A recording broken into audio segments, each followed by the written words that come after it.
com base no modelo existente real. Então eu vou pegar qualquer uma dessas entidades e vamos trabalhar com elas. Quando vocês olham para uma entidade, ou quando uma pessoa verifica uma entidade, ó, a entidade é cada um dos nominhos que estão sendo mencionados nesse desenho.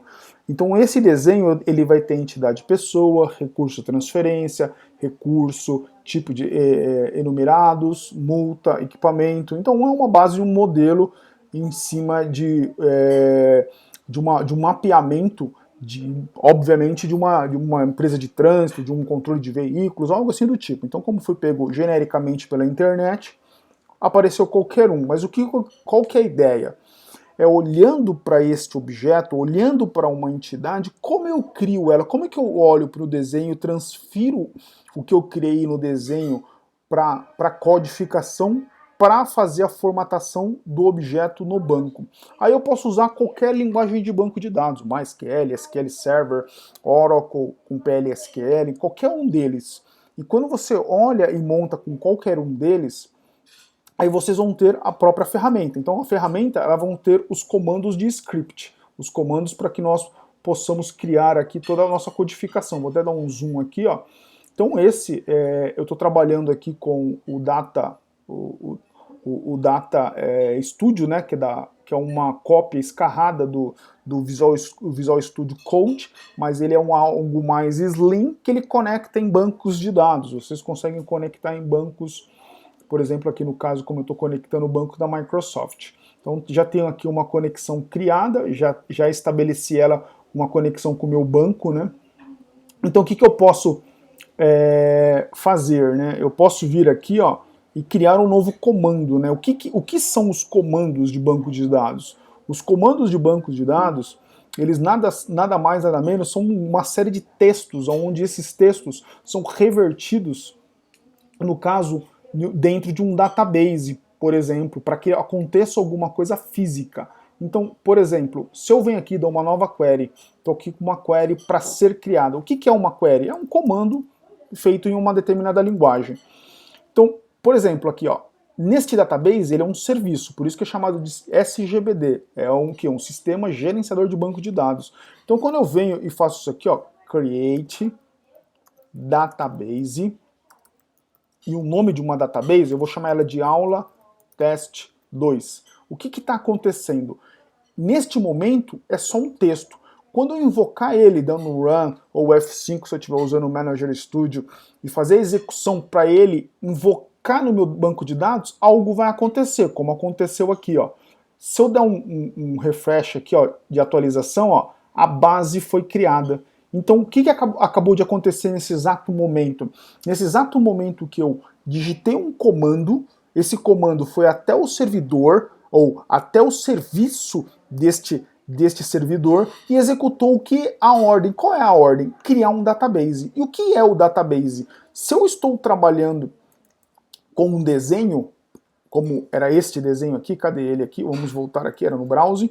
Este desenho, o database, ele é o conjunto de entidades que eu vou ter. Então, quando eu olho para um database, eu sempre penso num sistema. Como eu estou criando um teste, então vamos supor que se eu estou fazendo um sistema de controle de multas, eu vou chamar esse database de controle de veículos, controle de multa, controle de alguma coisa que vai ser a parte maior do meu banco de dados. Então aqui, como eu coloquei como teste, aí ele vai compor todas as entidades que eu vou criar. Eu vou criar, por exemplo, essa entidade pessoa.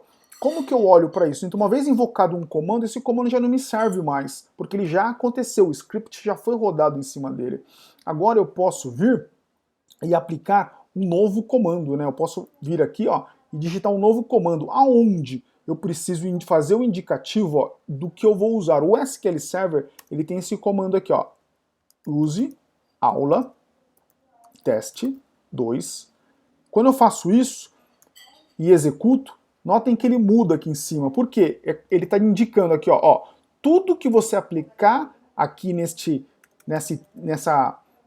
textos de comando, agora tudo que você aplicar nesses textos de comando vão ser direcionados pro database. Então esse use aula teste 2 é um direcionamento que eu tenho para este database. Então eu estou fazendo um indicativo aqui neste local de script, que é nada mais nada menos, como eu mencionei, texto. Ele vai direcionar para os comandos daqui. Por isso que ele mudou aqui a seleção. Ó. Eu poderia selecionar aqui na mão também. Selecionei esse, ou selecionei esse. Então, tanto o Azure Data Studio quanto o Manager Studio, eles têm esta abinha, ó, só estão em posições diferentes para que nós possamos selecionar. E se eu quiser selecionar através de comando, é este o comando. O porquê que eu coloco ponto e vírgula? O ponto e vírgula é um comando opcional. Mas eu gosto de colocar ele porque quando eu bato o olho na linha, eu vejo o fim dela. É uma prática, vamos dizer assim, da programação agora, as novas programações como Python e outras, não se utiliza mais encerramentos de linha. Mas aqui no SQL Server, como é um comando opcional, eu acho que um script, tendo ele fica mais visual, eu bater o olho e sempre identificar um término de linha. E o Go, ele é colocado para separar um comando de um outro. Então, por exemplo, eu estou fazendo um comando de estrutura, tá? Um comando de definição, né? Ou eu vou fazer uma definição, um DDL. Então eu vou lá, create, já criei o database, agora eu vou dar um create table, que é a tabela. Lembram que a tabela pessoa vai ser criada, então eu ponho o nome como pessoa. Eu escrevo, posso colocar inicial maiúsculo, isso não tem problema algum. Aí eu abro e fecho parênteses. Eu venho e já coloco um ponto e vírgula logo no término da linha. Por que eu faço isso logo no término da linha? Para que faça o indicativo de fim. Aí eu venho aqui, ó, e vou lançar os meus atributos. Ele tem o ID, nome e endereço. Para eu não errar, eu já coloco ID, ID, né? Vou colocar em caixa baixa mesmo. Espera que eu liguei o Caps Lock. Nome e endereços.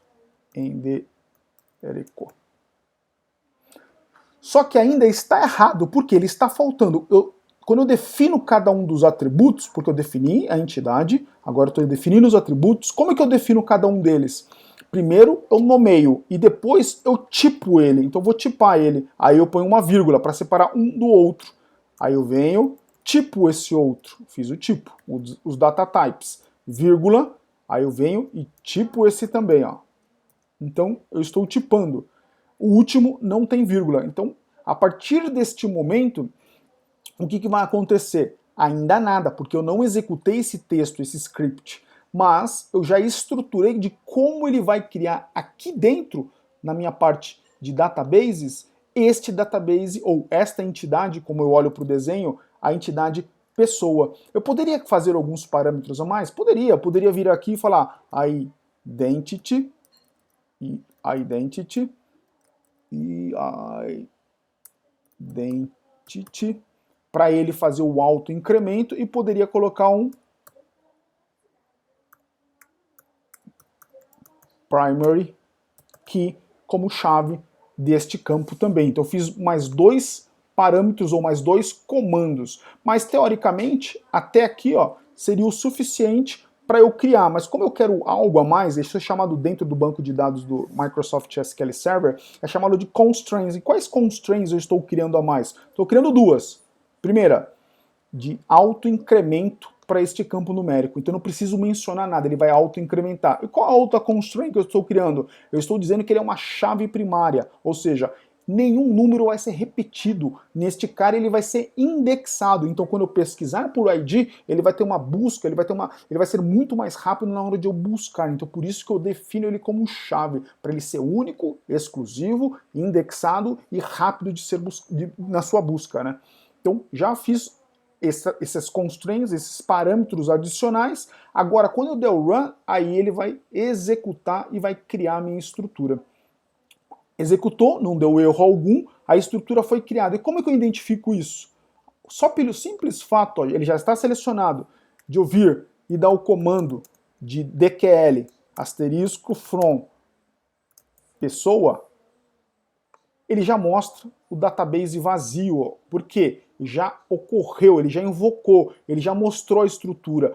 Mas e como é que eu identifico a estrutura? Como é que eu olho algumas coisas de como foi criado? No SQL Server, eu tenho um outro comandinho, ó, que eu posso vir aqui, ó, e dar um sp help e venho e indico o nome da minha tabela. Quando eu faço isso, ó, o que ele vai fazer? Ele vai executar e vai estruturar ou mostrar tudo que tem na minha tabela. Quando ela foi criada, qual o nome da entidade, quais são os campos, quais os tipos do campos, quais os tamanhos e outras coisas mais, ó.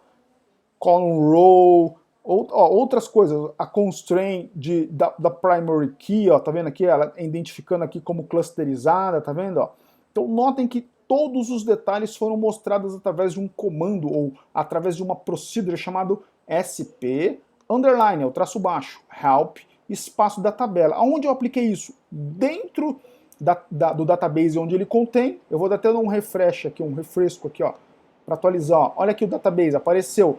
Tudo que é estruturado aqui, todo o comando que é aplicado nessa estruturação, ela sempre precisa ter uma execução de refresh, ou seja, sempre atualizar. Toda vez que eu mudo alguma coisa, porque ele foi lá no SGBD, lá no servidor e aplicou o comando. Então o que eu faço sempre com isso?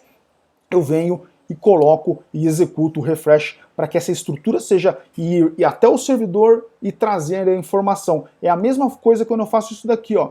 Eu digitei um comando e executei, ó, ele foi lá e buscou todas as informações com base no que tem no servidor. Por quê? Esse cara aqui, nada mais, nada menos, é um texto, um bloco de notas, onde eu executo um comando válido, ele vai até o servidor e executa este comando. Então, o que nós vimos, então? O comando use, para eu ir até um database, nós vimos o create database, para nós criarmos um banco de dados, mencionando o nome desse banco, né, o nome do database, né. Aí nós fizemos um create table, fazendo toda a sua definição de cada um indicando a entidade, aí depois de indicar a entidade, indicar cada um dos atributos, atributo 1, atributo 2, e assim vai, cada um dos atributos, 1, 2 e 3, e tipando cada um deles, é óbvio, não pode ser numéricos, tá? Tipando cada um deles, int, int, int, assim vai, tá? Então esta foi a ideia. Aí nós aplicamos o comando, ou a procedure de sistema chamado SP-help, para fazer o quê? Para ir e olhar toda a estrutura de uma tabela, então de uma entidade ou tabela, que é a mesma coisa. E eu fui lá e executei. Beleza? Então este é o conceito inicial, tá? Do que nós vimos aí há pouco a respeito